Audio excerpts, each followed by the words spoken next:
Welcome to the American Reformer Podcast, hosted by Judge Abner J and Timon. Our mission is to promote a vigorous Christian approach to the cultural challenges of our day, rooted in the rich tradition of Protestant social and political thought.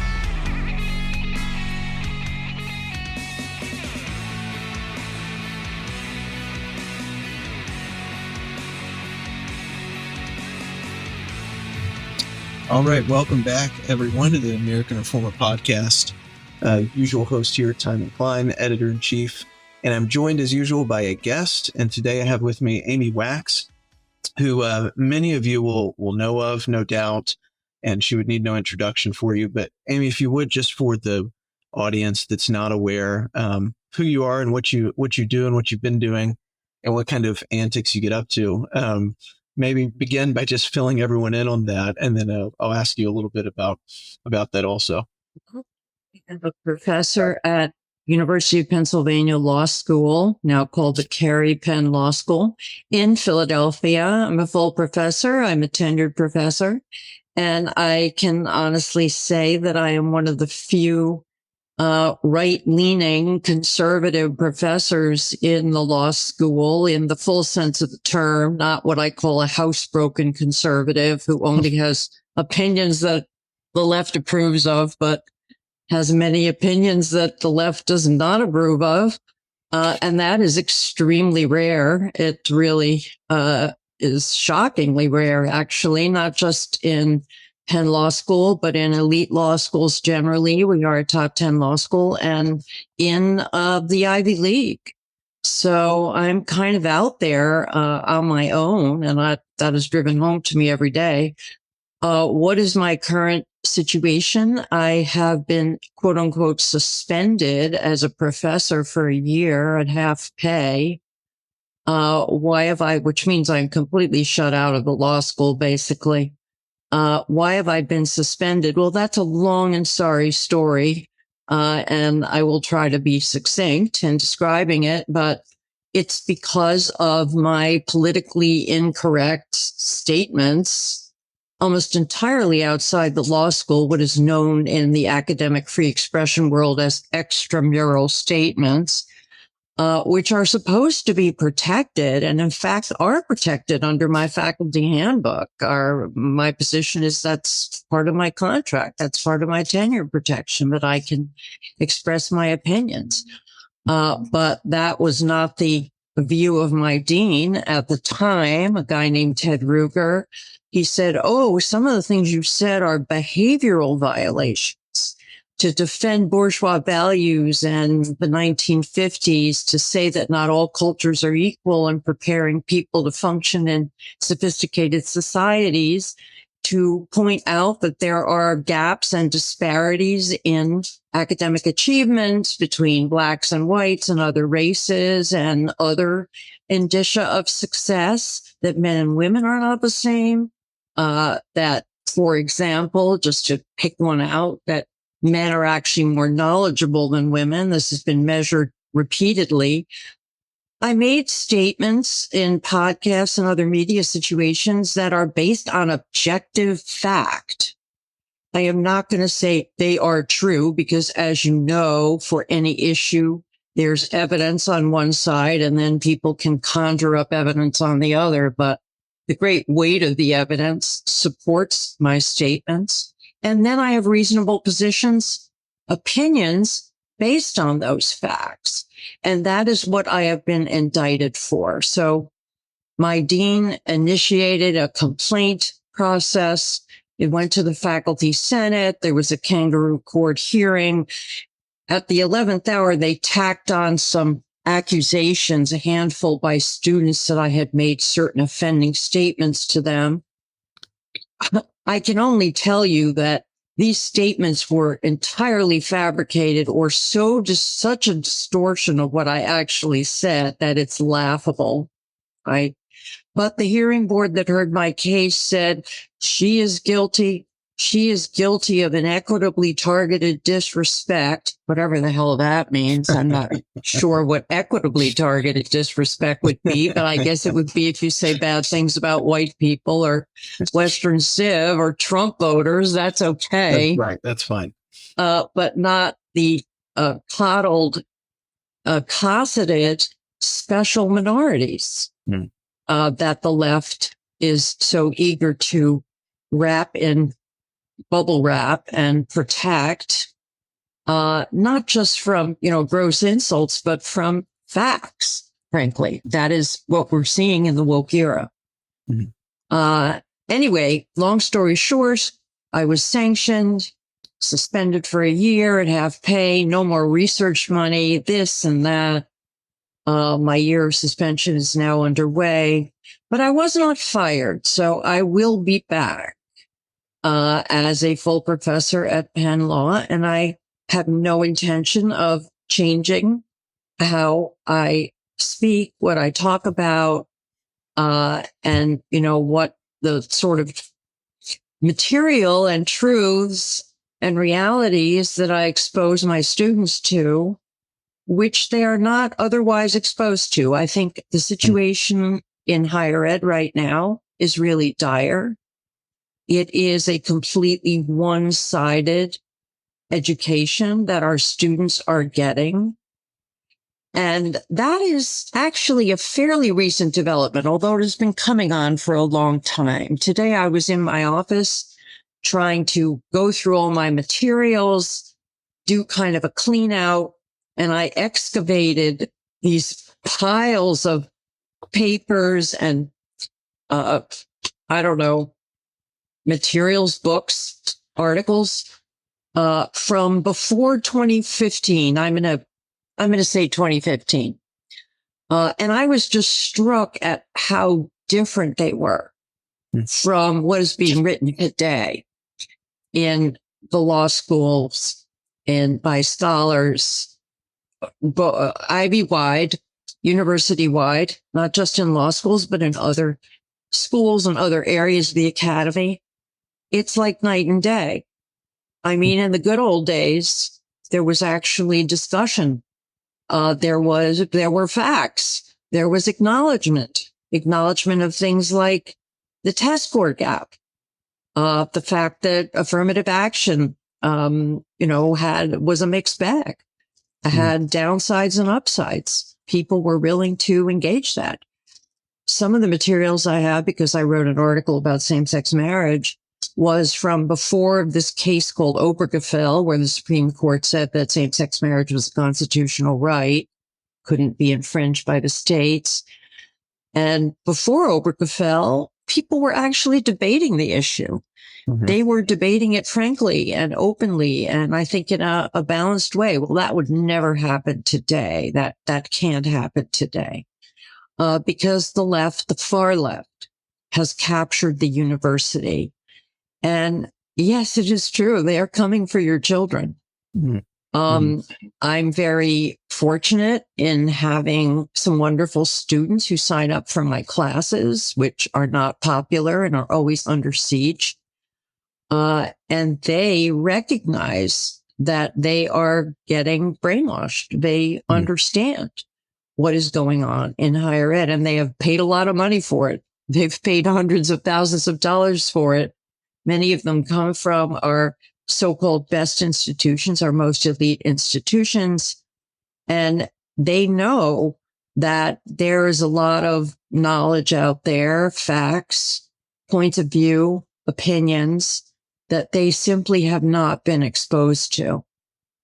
And, I think a lot of them, Trump has been an important factor here because he has opened up what is called the Overton window. That's a technical term, which means the area of acceptable discourse and opinion, the range of acceptable discourse and opinion, and allowed people to talk about things that for many years, especially in the wake of George Floyd, and all of this intensification of racial and identity politics, the takeover of the academy by the woke proponents, people have not been able to talk about. So there has been a little bit of improvement, but not much, frankly.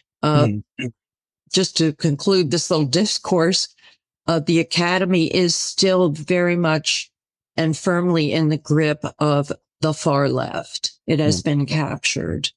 And despite Trump's efforts, which I think have been fitful and I worry not entirely effective, it still is. I haven't seen really a real change, certainly in my own institution.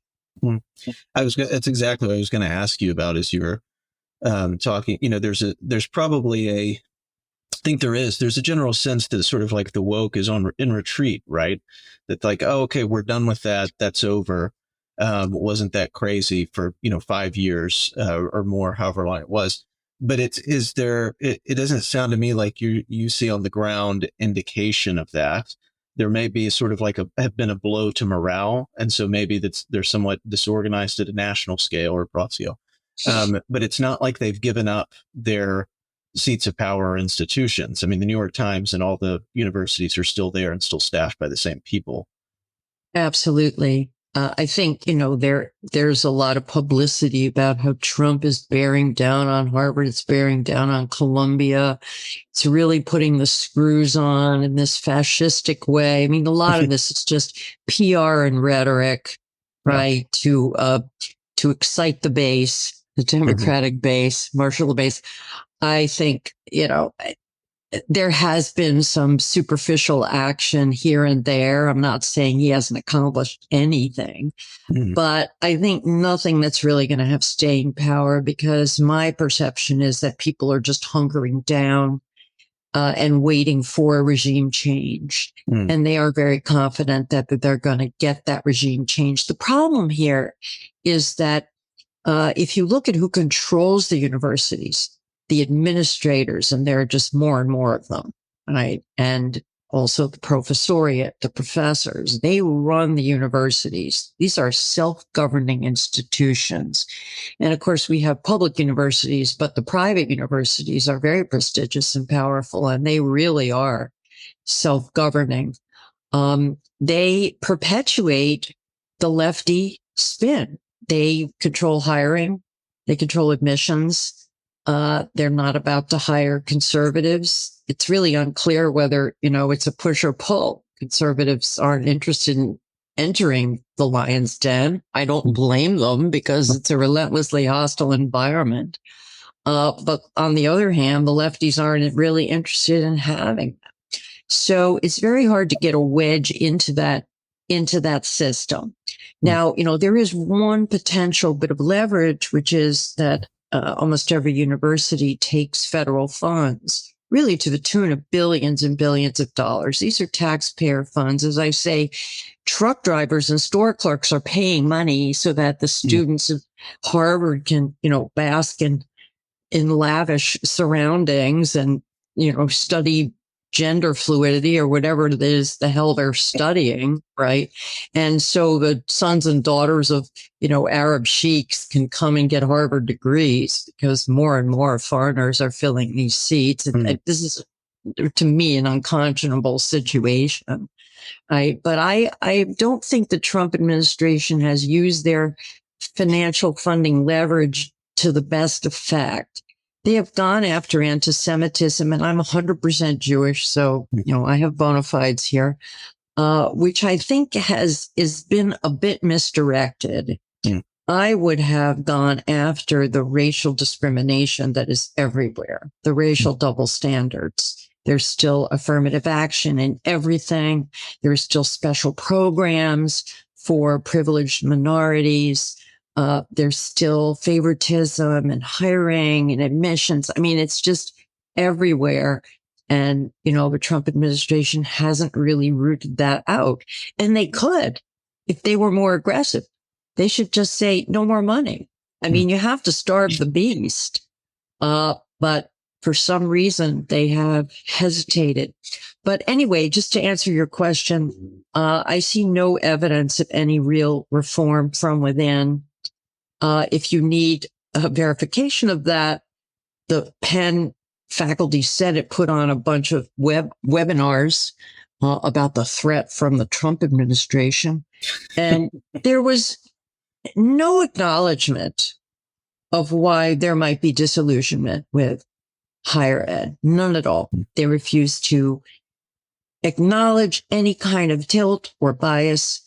The only fault they're willing to admit, they won't admit that they have a racial double standard, which they absolutely do.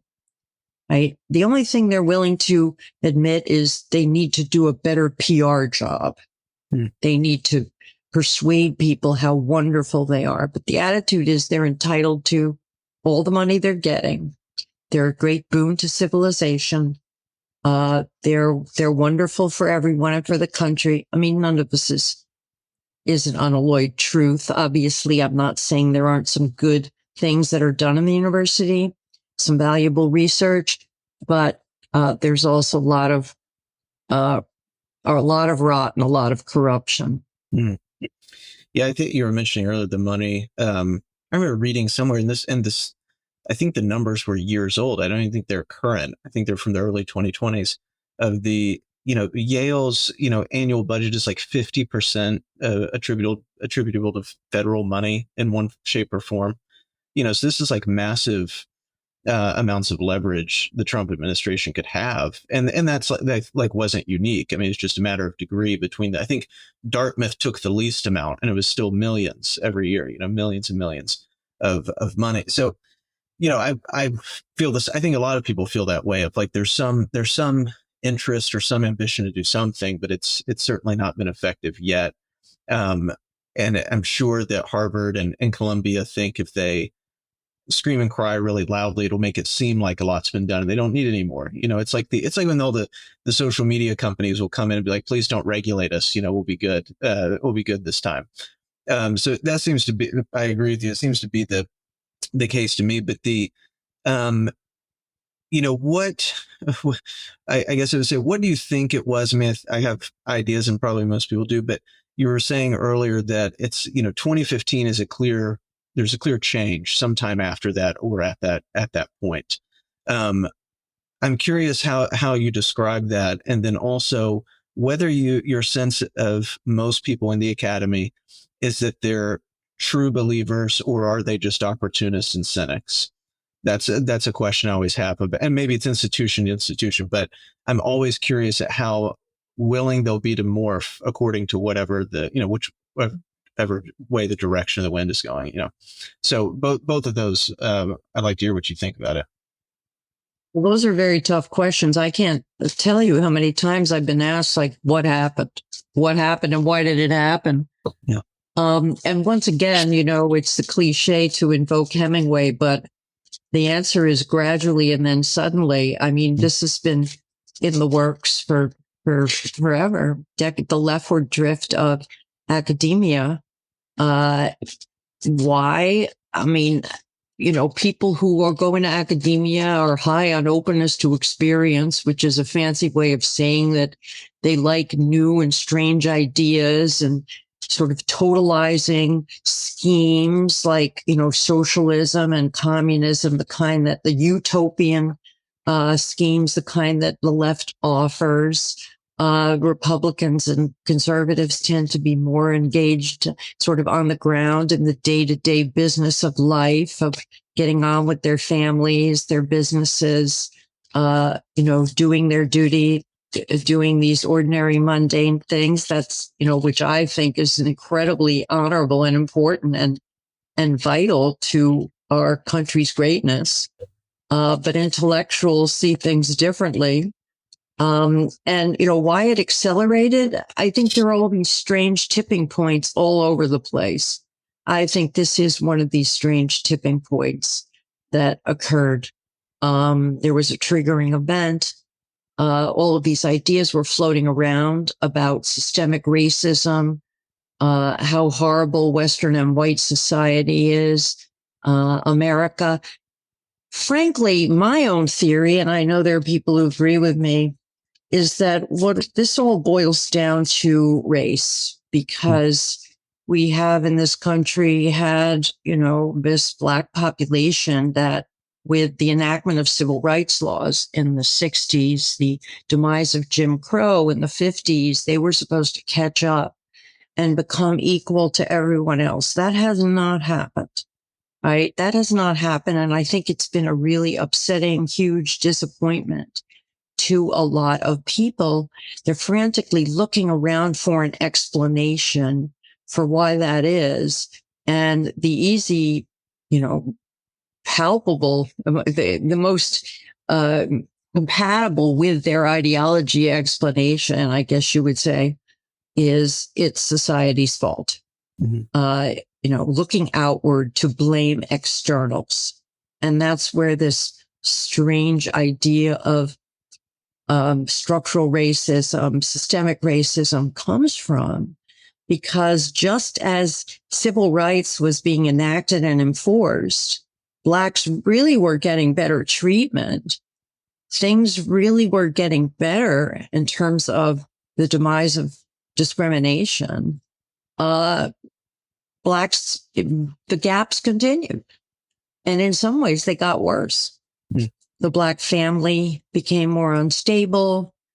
The crime problem was exacerbated. Black criminality is still a huge problem in this country. It drives residential segregation. It drives school segregation. It drives white flight. It drives all sorts of social phenomena that no one wants to talk about. You're forbidden to talk about it, frankly. That's part of the taboo now. So I think the disappointment with the lack of racial progress that everybody expected, is a lot of what's going on here. It's a lot of what's going on. It's not all of it. There's broader trends of people, engaging in kind of expressive individualism, which is something that you get when you have rising affluence and our country is very rich. We can afford for people to, find themselves, explore themselves, try new and different things. The demise of religion has not helped because people go searching for other sources of spiritual satisfaction. You put it all together and you've got this unholy brew of wokeism, which we're now dealing with. It's complicated. No, I think that's all right. Certainly from the perspective of elites, the disillusionment with or disappointment in their plans not working well. So then new plans have to be inserted, new theories about that basically confirm their initial priors, but provide a new means of sort of mobility on that. I think it makes perfect sense, and that's maybe not necessarily consciously, but I just assume, especially a lot of administrators, career administrators in academia, I just assume that most of them are opportunist in the way that they approach things. Well, I didn't address that question. Yeah, that was too. I kind of got lost. I'm being too harsh on them. Yeah, I don't know. I mean, I think it's both, because I am absolutely convinced from, having lived in these institutions for much of my career, many decades as a professor at elite law schools, first at UVA, then at University of Pennsylvania. I know for a fact that many of my certainly fellow professors, for sure, are really true believers in lefty ideas. It's not just the ideas. It's almost a kind of identity. It's a tribal affiliation. It's like to be a good person, to be an elite, to be part of this sector, this stratum, this community, you must be a Democrat. You must be on the left, right? I mean, Republicans are viewed as these kind of knuckle dragging, repulsive, bizarre, almost evil people. So it's not just ideological, it's more primitive than that. And that's sincere, that's real.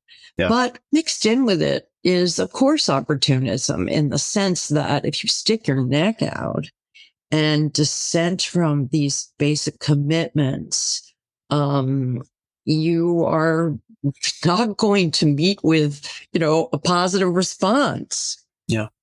You are going to be anything from, held at arm's length to outright ostracized. I mean, back when I was hired at Penn from UVA, this was back in 2001. I mean, that's a long time ago, relatively speaking. Almost all the women who were then on the faculty opposed my appointment because, I was not part of the sisterhood. I was not this unalloyed feminist who was supporting all the feminist talking points. That was obvious. They did not like the fact that I was someone who thought for myself. I was not part of the group grope.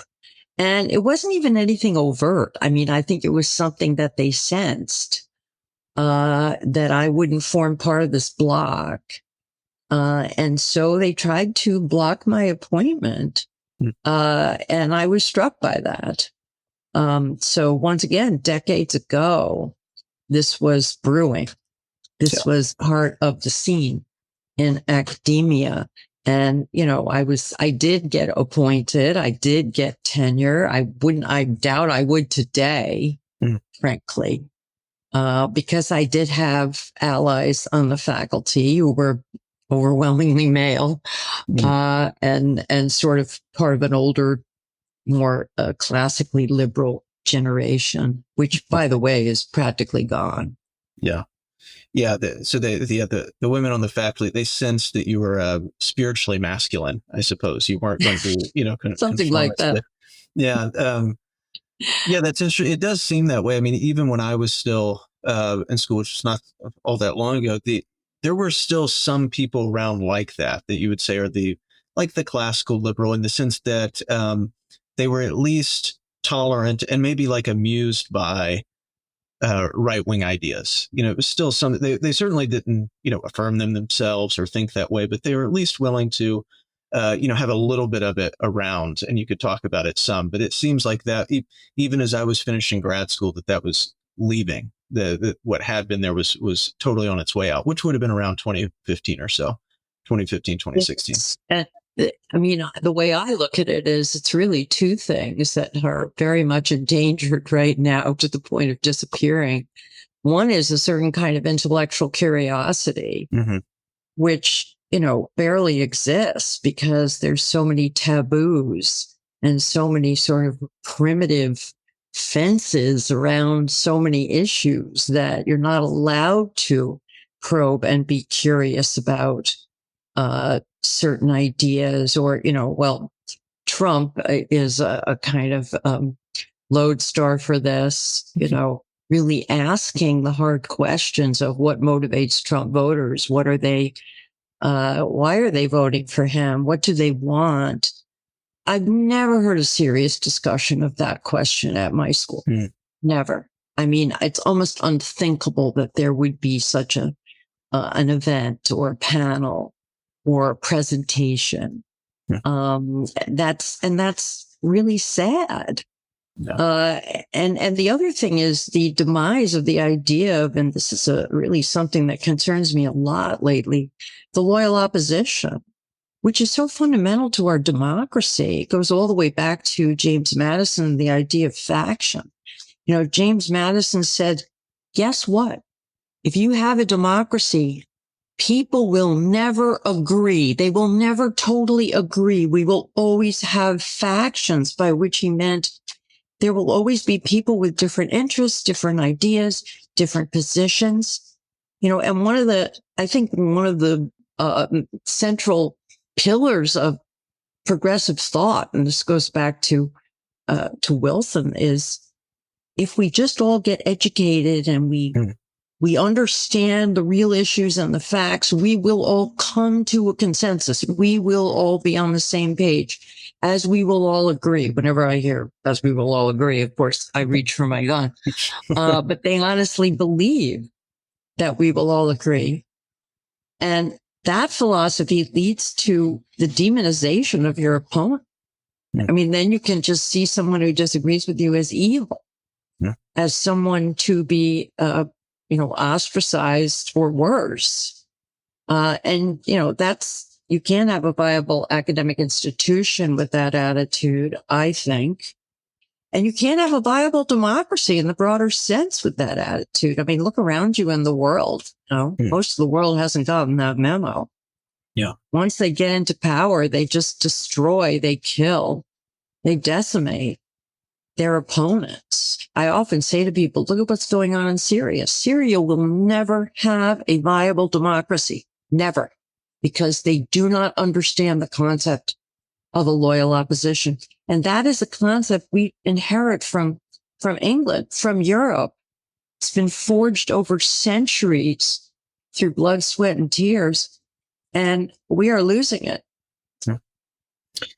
Yeah, I mean, it seems that this had to, you mentioned Wilson already, but this seems, at least in the rhetoric, is much informed by the 20th century, and that dissenting ideas are going to lead straight to, the worst atrocities that can be imagined. And that's how it's usually that's why, now like being called racist and fascist, like you said earlier, it just means bad person.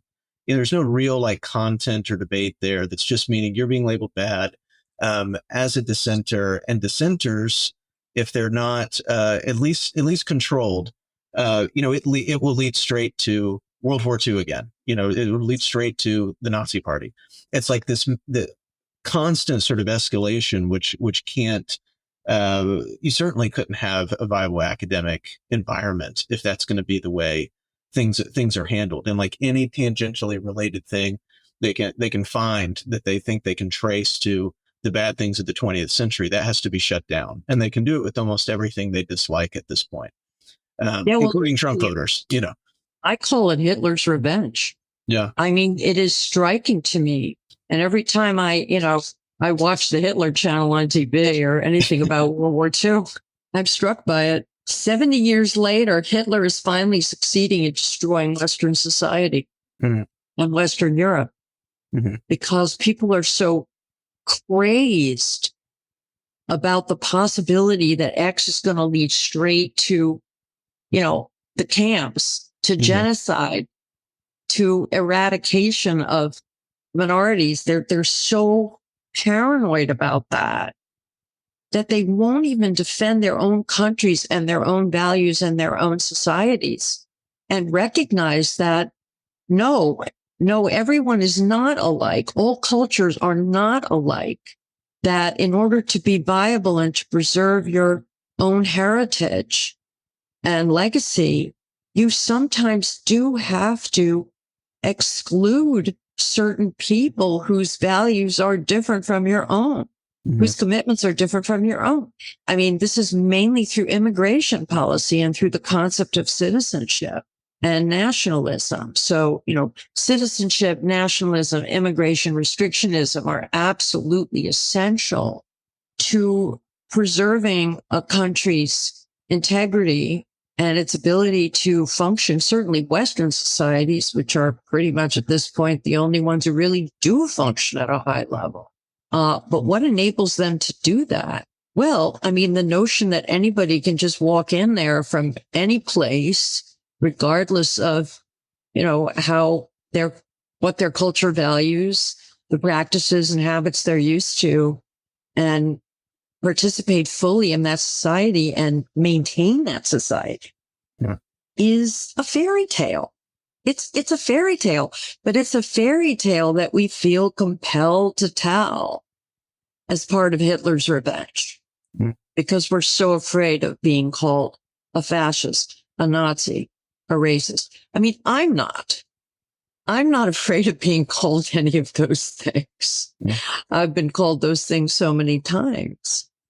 But I am, suffering the consequences. I do so, I won't say willingly. I mean, I do so knowingly, knowing that as long as I stay within these institutions, higher education, I will be a target. I understand that. Well, that's something that ask you about as well. I mean, as we were talking about before we started recording, I mean, the general conservative impulse, and maybe this is why, in part, why the academic institutions are this way now.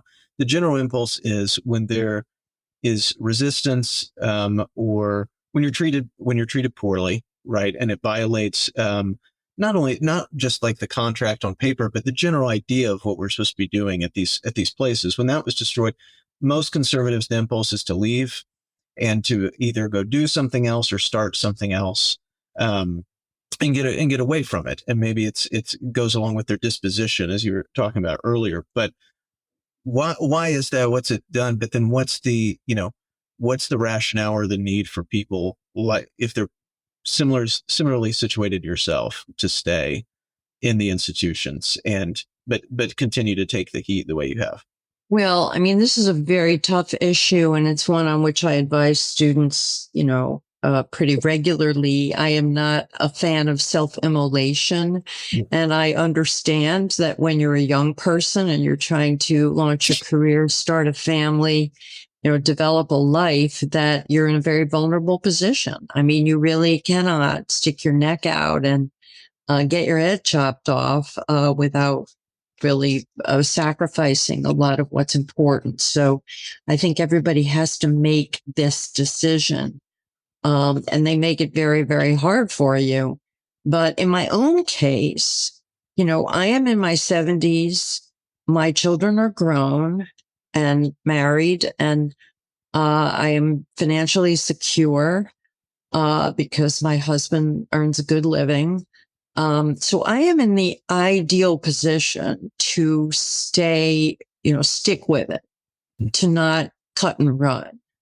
I think it's disappointing to me that more people like me in my position, senior academics, many of whom have very comfortable and very cushy lives, right, and complain bitterly behind the scenes about what is happening and express supposed sympathy with what I have been through, that they refuse to openly support me and go to the, barricades and fight. I'm just stunned by it. I think it's a combination of, cowardice and selfishness, profound selfishness, because they give no thought to the students who are coming after them, the young people who are the lack of commitment to young people, that we owe it to them to defend what is best about these institutions, the traditional values of rigor, of open inquiry, of truth seeking, of evidence, of objectivity, all of these wonderful things, which are so hard won. That to me is shocking, and I will never cease to be shocked by it. Okay, so I am indicting, some people, but I'm not turning around and saying everybody needs to do what I've done. I mean, it's not pleasant. I have a high tolerance for conflict. I'm not a very agreeable person. I have lost many friends, but I have made other friends. I mean, I have a very wonderful network of friends and students who support me. The students are wonderful. The ones who have taken my classes, who've supported me, who've helped me or helping me in all sorts of little ways through my suspension, sort of through their subversive impulses. I will say no more. It's really very heartening. But, you have to be able to take the heat. And a lot of people don't want to, but we have to. I mean, I'm not saying that leaving and starting your own institutions is not valuable. But I think if more people stayed inside the universities and fought from within, we'd be a lot better off. I am shocked at how little there is of that. Even from people who complain privately and deplore what is going on. They will not sacrifice to try to change it. That's what I'm complaining about. Maybe they're not really sincere. Maybe they don't really care. I am more and more convinced, actually, that people don't really give a damn about academic freedom. I mean, the commitment to free speech, open inquiry, academic free expression is just weakening by the day. John Darbyshire, a name you may be familiar with, I was a far-right blogger, a great guy. He quotes A.E. Housman, the British poet, who said, "The love of truth is the faintest of human passions." And I think that is so. You need a culture that cultivates the love of truth. That used to be our Anglo-American Protestant culture, many decades in the making, many centuries in the making, okay, of the love of truth and open inquiry. I'm not saying that doesn't have downsides. I mean, we're talking about John Stuart Mill and On Liberty, which has its critics, even among conservatives, right? But the basic idea has given us scientific progress, has made us an innovative culture, has resulted in technological wonders, in the American spirit of adventure and adventure and curiosity.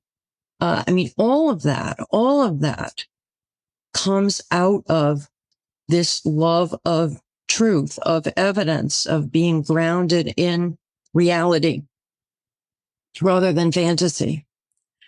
And that is a shame. It's a shame to lose that. Yeah. I read something not long ago on I think it was a history of the Know Nothing Party in the South, actually. So it was like, but there was a line at the beginning that was like, whenever you have sort of massive, at scale and rapid cultural disruption, of course, in the 1830s and 40s, you're having massive immigration at that time. It always creates domestic instability amongst even the native people, right?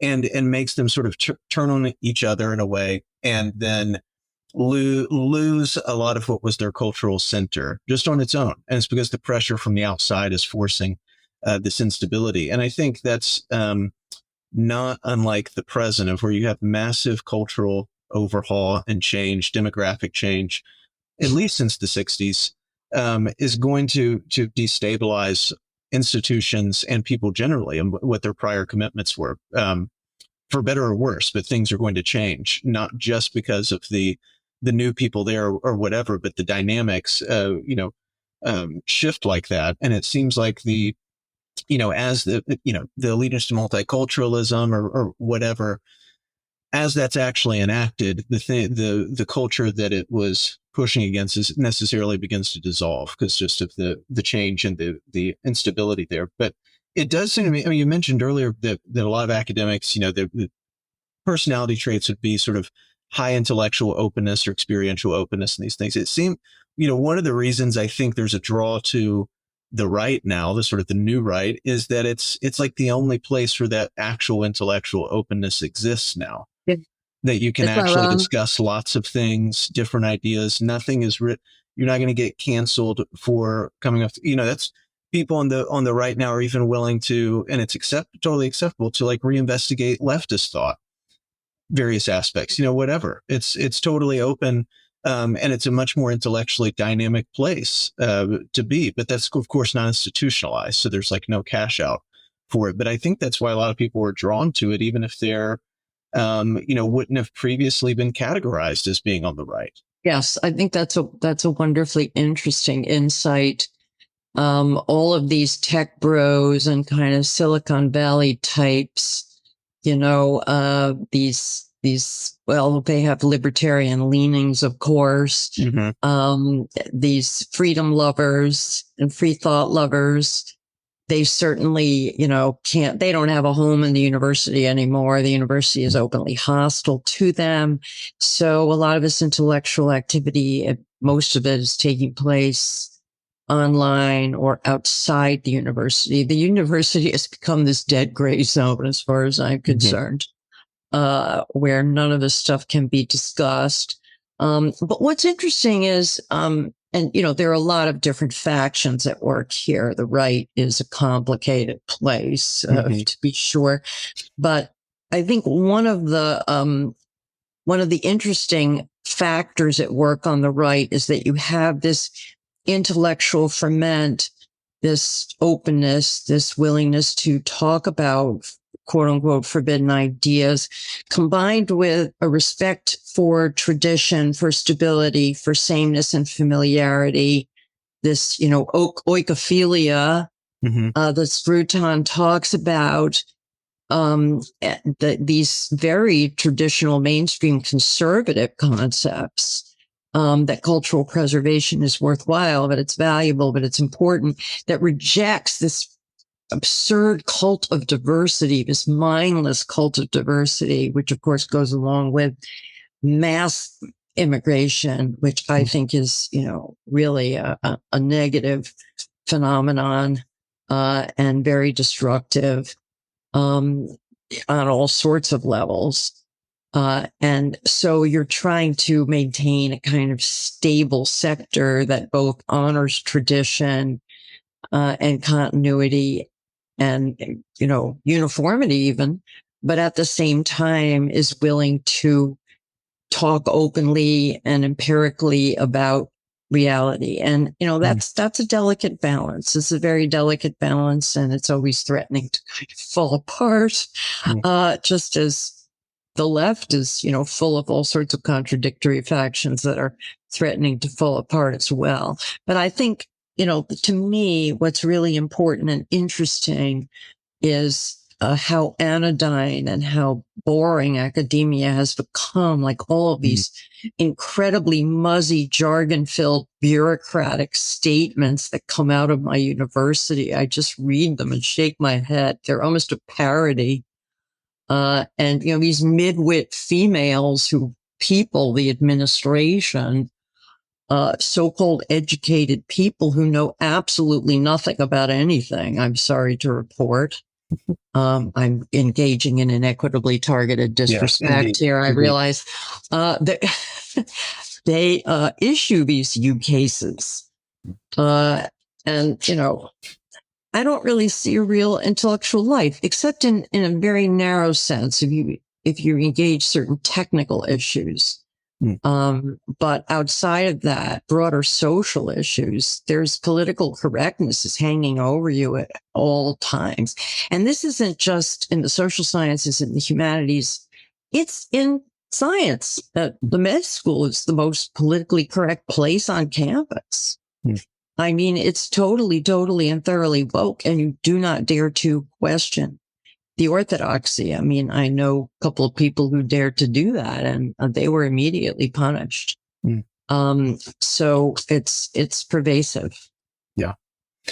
I think, the thing that is, a major question now, at least that the right is engaging in, is just, and we've already touched on it multiple times, but it's just whether, America even has a culture, historically speaking. Does it have a thing, or is it, as, the multiculturalists want you to say, it's just sort of an economic zone that is, provides benefits to people that happen to be on the magic soil. They're Americans now. And this is something, Samuel Huntington raised this decades ago, worker like Eric Kaufman has done the same, and people are realizing in the current conditions, like this has to be answered. We have to decide, is there a thing that was American that you have to become or assimilate to?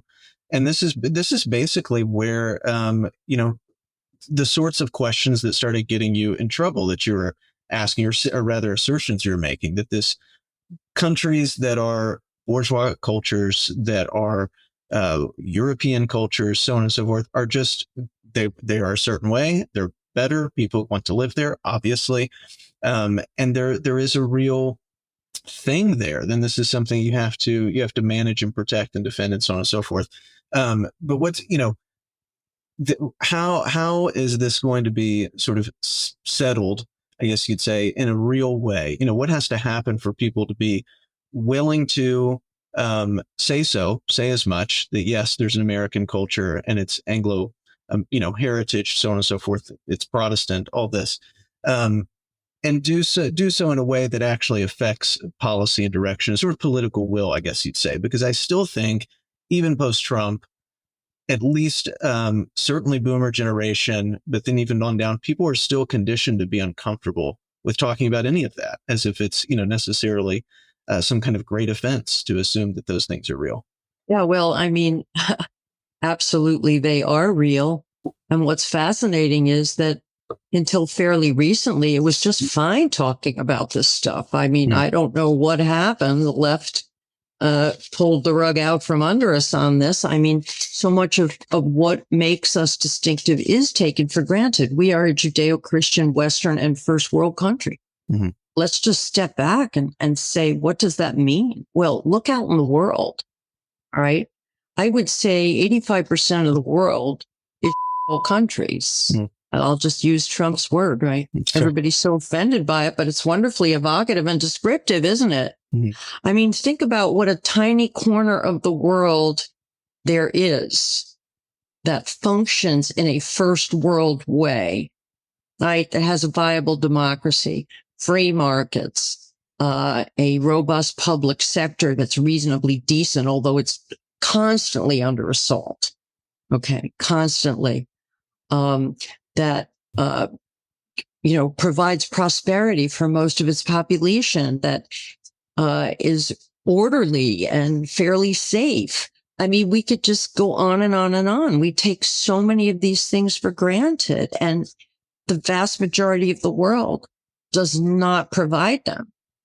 And, this is why the first world, the, Western world, which is pretty much Europe and not all of Europe, is such an attractive place. That's why everybody wants to come there. Well, what are the prerequisites for this functioning society? What do we need to preserve, protect, and defend?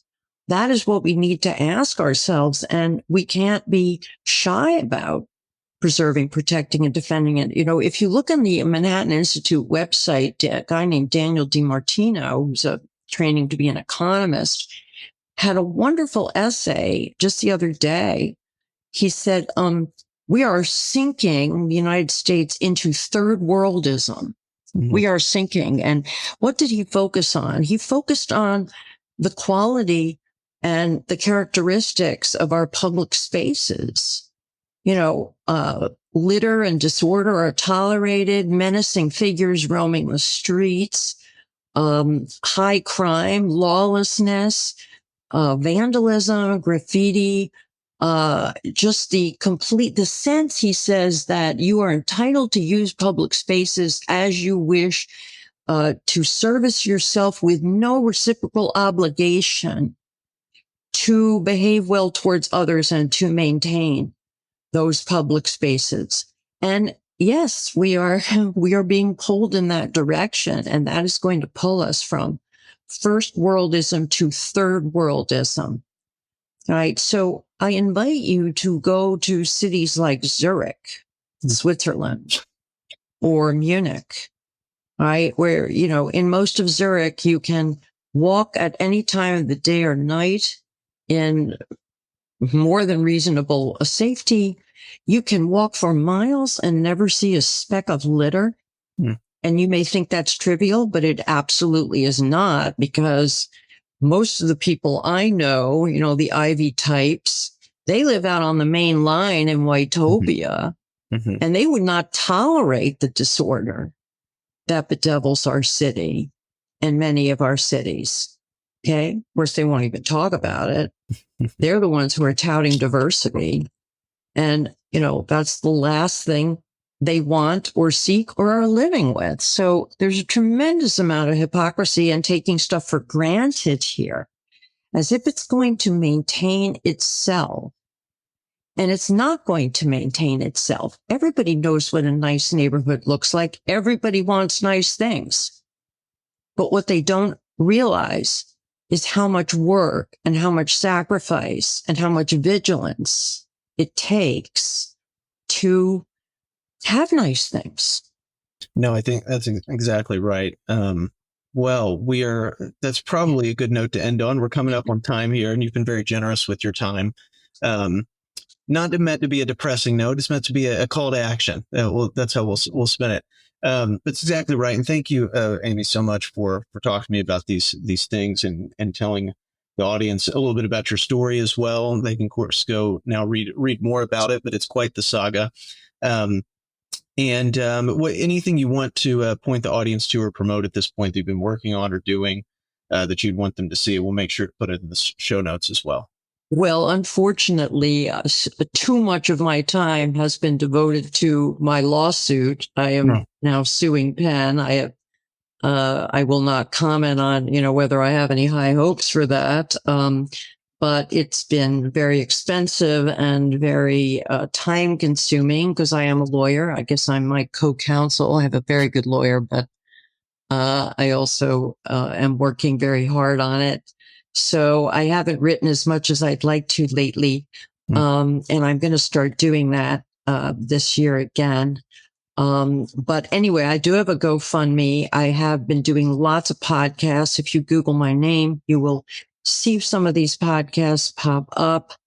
And I would just say to the audience, thank you for listening and stay tuned for news of whether, things improve for me and I get some justice here, because as a colleague at another institution, said to me the other day, what is happening to you is a travesty.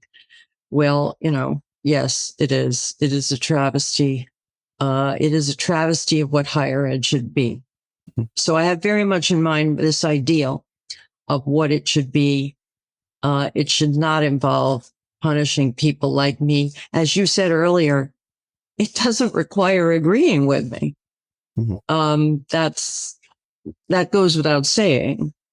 But it does require the loyal opposition tolerance to, listen to what other people have to say and other people's point of view and realize that other people do have a different point of view. Very good. And we'll put, again, links in the show notes for the audience. And audience, thank you as always. Do subscribe and all that. And till next time, God bless.